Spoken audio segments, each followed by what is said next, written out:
So look, I want to take a step back for just a moment as we look at 24 and we're in 24, but just a step back, this president has done more in 3 years than any other president has done in 2 terms. And that is important here, Audie. If you think about the legislation that deals with infrastructure, the roads and tunnels that are going to be really dealt with in a real way. You think about the Chips and Science Act. You think about beating big pharma and lowering prescription drugs. When you think about how seniors and others were paying $35 a month, 35 or now paying $35, our seniors are going to be paying that when they were paying $200 a month. That matters. That is going to go a long way. And so as we head into the new year, last year and out of the State of the Union, the president talked about finishing the job. And so the president's going to continue to work on the economy. He's going to continue to making sure that we're lowering prescription drugs. Let's not forget making Roe the law of the land as well.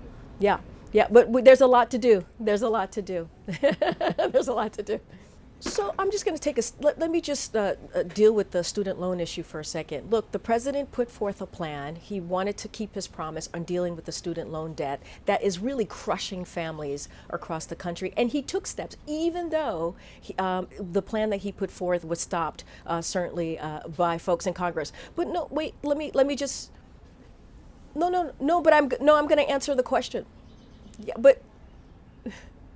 No, but what I was going to say, what I was going to finish in saying is that the president, even though his plan was stopped, he was able to take action, and we were able to get rid of about $130 billion of debt, more than that, for millions of folks across the country. That matters. That matters. So he still took action. He still took action, even though his hands were tied by the courts on moving forward with the plan that he originally wanted to do. So the president's going to continue to take those action. Let's not forget climate change. The president has done more on climate change than any other president has been able to do. Those are the issues that young people care about, and those are the issues that we're going to continue to work towards and make sure that we deliver on the promise that the president made to young people, but to Americans across the country. So I talked about what the president has done, more actions. He's taken more actions than any other president in 2 terms, and he did that in 3 years. So look, we have a lot ahead of us. The president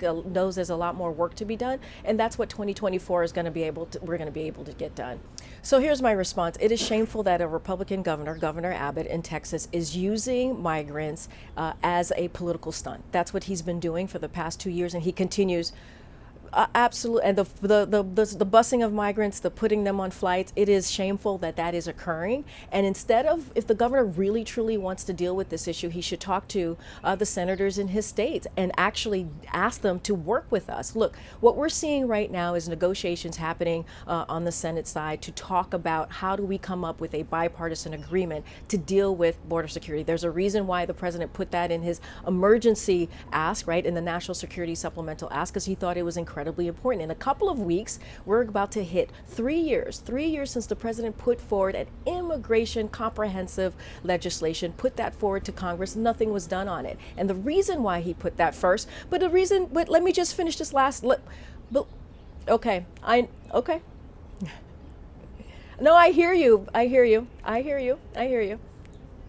The president put forward a comprehensive immigration plan because he believed that the system is broken, the immigration system is broken, and it's been broken for decades. Now we are having, we believe, a very productive conversation in Congress with senators on how do we move forward in a bipartisan agreement to deal with the border security. That is important. Now, what we hope is that when Congress gets back, we'll be able to act and get these things moving forward so we can deal with this issue. We've been in touch with some of those mayors that you talked about, governors in northern part of the country, on dealing with the issue that they're dealing with on the ground. And we have provided resources to them, and we're going to continue to have those conversations. But again, Congress needs to act. The president took this very seriously on day one.